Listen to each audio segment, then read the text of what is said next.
Então, pessoal, dentro do nosso tema de hoje, aprenda esses 3 softwares e seja reconhecido na drenagem urbana, eu dividi esse tema em 4 etapas, ok? Como eu sempre falo, é importante a gente entender o porquê nós vamos gastar um tempinho nessa aula, assistindo essa aula, entendendo as ferramentas, aprendendo quais são as ferramentas, como utilizar, como aprender a manusear as ferramentas. Então, tudo isso daqui precisa ter um alicerce, né, de um grande porquê por trás desse tempo que nós vamos focar aqui, ok? Por isso que nós colocamos o primeiro ponto, por que aprender a manusear esses softwares, tá?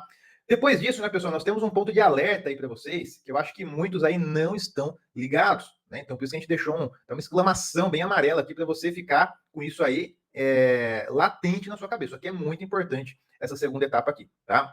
Terceiro ponto, quais são as ferramentas, né, que são as 3 ferramentas que podem impulsionar aí a sua carreira na drenagem urbana, que trazer um reconhecimento dentro dessa carreira, tá?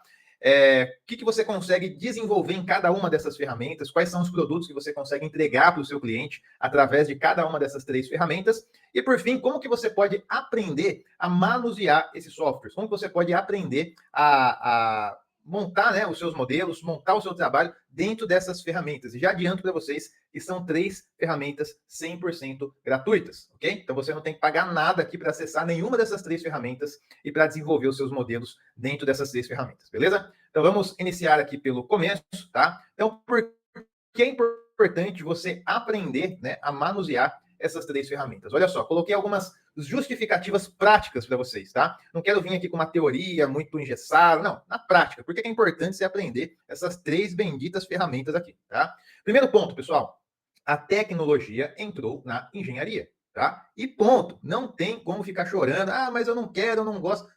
Independe, né? É como a gravidade. Se eu gosto da gravidade, ou se eu não gosto da gravidade, se eu acredito na gravidade ou se eu não acredito na gravidade, ela é um fato. Se eu soltar meu celular aqui 10 vezes no chão, 10 vezes ele vai cair, ponto. Né? Acaba sendo um fato. Então, a tecnologia, ela entrou na engenharia. Né? Muitas vezes contra muitas vontades, né? Contra ali desejos, mas assim, ela entrou e ponto. Né? Um exemplo muito claro, assim, né? Que não tem como negar, né? É justamente a forma de desenvolver projetos. Então, antigamente, os projetos eram desenvolvidos na prancheta, né? Papel, nanquim, caneta. Hoje em dia, os 3D, já com a metodologia BIM, né? Então, olha só como era feito antigamente. Isso daqui, pessoal, não desmerece de jeito nenhum, né, os profissionais que atuaram, né, com esse formato de projeto. Na minha visão, na verdade particular, é um formato até mais artístico, né, gerava um valor diferenciado para esse trabalho, né? Mas, como eu disse, né, a tecnologia entrou na engenharia. Então, o fato é que, hoje em dia, se você consegue desenvolver projetos só na prancheta, nanquim e caneta, dificilmente você vai conseguir encontrar espaço no mercado atual. Tá? Imagina que você vai entrar numa empresa e a empresa fala: você sabe desenvolver projeto com as ferramentas atualizadas? Não, sem fazer só na prancheta. Dificilmente você vai conseguir alguma vaga. Né? Então, não é desmerecendo, muito pelo contrário, né? É enaltecendo esse trabalho que foi tão valioso para a base da engenharia, né? Com esse valor artístico que foi gerado para a engenharia também, né? Dos projetos, dos desenhos. Mas o fato é que o tempo mudou, né? E aí hoje em dia a gente não consegue mais atuar somente nesse formato. Ok? Outro ponto, né, pessoal? Exigência dos órgãos públicos, das prefeituras, dos clientes. Né? Então, hoje em dia, muitos clientes aí que vão ser também os seus clientes, né? Eles já exigem que determinados trabalhos sejam feitos nessas ferramentas que a gente vai abordar aqui com vocês hoje, tá? Então, imagina só, se toda a sua clientela, né, todos os seus clientes começam a te exigir a você desenvolver os seus estudos, seus projetos, utilizando determinadas ferramentas, e você não sabe utilizar essas ferramentas no dia a dia, como é que você vai ficar? Como é que você vai desenvolver os seus projetos? Sendo que o seu cliente está exigindo que seja feito com essa ferramenta ou com aquela ferramenta. Se você não domina essas ferramentas, você vai perder uma fatia do mercado importante. Né? Então, outro ponto que a gente enxerga muito hoje em dia são essas exigências aqui dos órgãos. Então, olha só, esse aqui é um trabalho que a gente desenvolveu, né? Começamos no ano passado e finalizamos esse ano, que basicamente na contratação já estava assim, ó, arquivos digitais utilizados preferencialmente REC-RAS e SWIM, tá? No desenvolvimento da modelagem. Ou seja, isso aqui foi um trabalho de uma consultoria que nós fizemos de modelagem para a região de Minas Gerais. E nesse trabalho precisava ali, né, ter basicamente uma modelagem que se utilizasse as ferramentas REC-RAS ou SWIM, tá? Que são ferramentas de modelagem hidrodinâmicas. Tá? Então, olha só, se o cliente está exigindo, está solicitando esse tipo de trabalho, eu preciso saber desenvolver esse trabalho. Porque senão, como é que eu vou entregar esse produto para o cliente? Não é mesmo? Então, essas exigências, elas estão cada vez mais presentes nessas contratações. Por isso que é importante, né, que a gente entenda aqui, né, e aprenda essas 3 ferramentas que vão nos trazer esse reconhecimento e essa aderência, né, ao que está sendo solicitado hoje no mercado, ok? Outro ponto, pessoal, essas ferramentas, elas potencializam a divulgação do nosso trabalho, tá? Então, a comunicação com clientes, né, que muitas vezes não são da engenharia, são leigos, né, não conhecem ali da engenharia, mas precisam de um serviço de engenharia, né? Então, essa comunicação, né, ela pode ser potencializada com essas ferramentas que a gente vai ver aqui, ok? Porque, olha só, uma coisa é você entregar para o seu cliente, né, uma planilha com uma porrada de células, e aí com um monte de número lá dentro, e falar, ó, isso daqui é o que nós estamos te entregando. Por quê? No projeto vai acontecer. E tecer explicações em cima de uma planilha, de números. Né? Para um cliente que é leigo, vai ser muito dificultoso para ele entender. E se ele não entende o processo, não entende o que foi feito, não entende o esforço, o trabalho, toda a dedicação, ele dificilmente vai valorizar tanto assim. Né? Porque na cabeça dele fica algo muito abstrato. Não, é só uma tabela e tal. Então, quando nós temos acesso a essas ferramentas podem, né, nos auxiliar, potencializar essa comunicação com clientes leigos, tá? Principalmente com os clientes leigos, ok? Então, por exemplo, quando nós apresentamos para um cliente uma mancha de inundação que está passando próximo do empreendimento que ele pretende fazer, nossa, aí o cliente entende claramente o que está acontecendo. Então, se ele quer fazer um empreendimento nessa região aqui, ó, né? Essa região aqui acima do curso d'água, quando a gente apresenta, olha, essa região é uma região susceptível a alagamentos, a inundações. Olha só o que pode acontecer. Puf, e você mostra aí, né, a modelagem da mancha de inundação dessa região.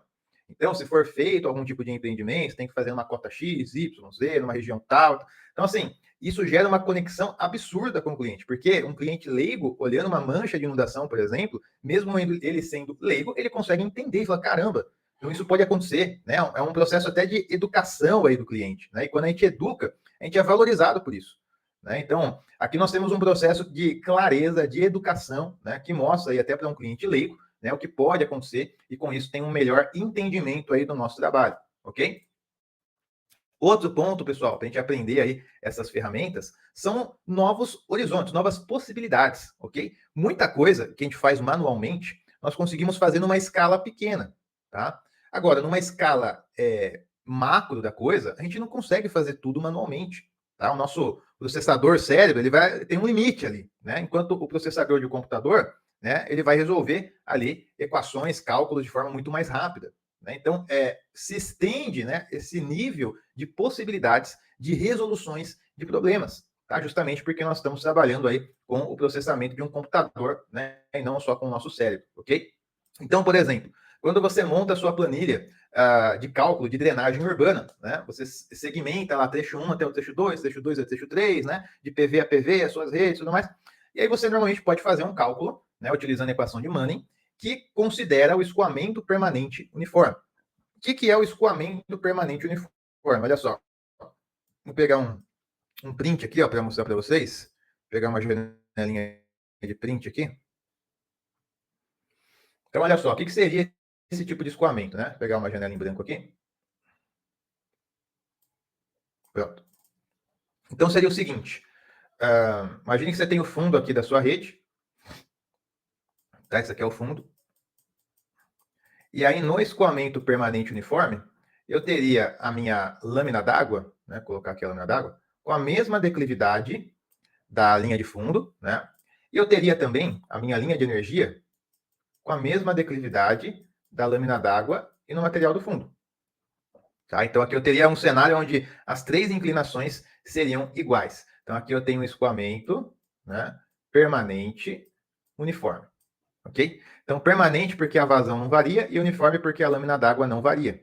Tá? Então, isso aqui é o que a gente costuma fazer quando a gente monta uma planilha de dimensionamento de rede no Excel, por exemplo. Tá? Agora, olha só, imagine que aqui eu tenho a rede, então, deixa eu só terminar de fazer aqui a minha redezinha. Tá? Agora, imagine que nesse ponto final aqui, ó, tá, no deságio da minha rede, eu tenho interferência da maré, por exemplo, né? Seja um projeto numa cidade litorânea que deságua no rio, que o rio tem interferência da maré, né? Então esse nível sobe. Então, o nível pode chegar até aqui, ó, por exemplo, né? Da minha maré. Então, o que vai acontecer com essa rede? Ela vai sair afogada. Então, aqui vai gerar uma curva de remanso, Né? Então, essa inclinaçãozinha aqui, ó, ela não vai ser mais igual para a minha rede, ela vai mudar. A eficiência de deságio da minha rede, ela vai mudar. Tá? Então, se eu estou trabalhando só com uma equação de Manning, só numa planilha, toda essa dinâmica da coisa eu não consigo avaliar. Tá? Não consigo avaliar. A não ser que eu faça cálculos de curva de remanso na saída e tal, né? Mas se for utilizar só uma planilha de equação de Manning, isso aqui não é contemplado. Entende? Não é contemplado. Isso aqui pode ser um ponto de falha do seu projeto.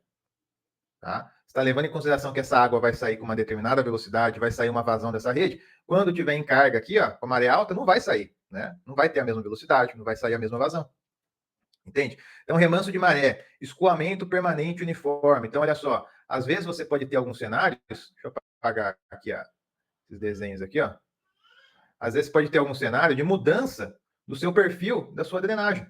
Né? Então, às vezes ela pode ser uma drenagem com a mesma declividade, de cabo a rabo, e às vezes ela pode sofrer oscilações ali na declividade. Tá? E se eu tenho essas oscilações, uma equação de Manning não vai contemplar. Ok? Então, por exemplo, imagine que eu tenho agora um canal de macrodrenagem, tá? E chega um determinado ponto que ele tem um degrau. Depois ele segue para cá.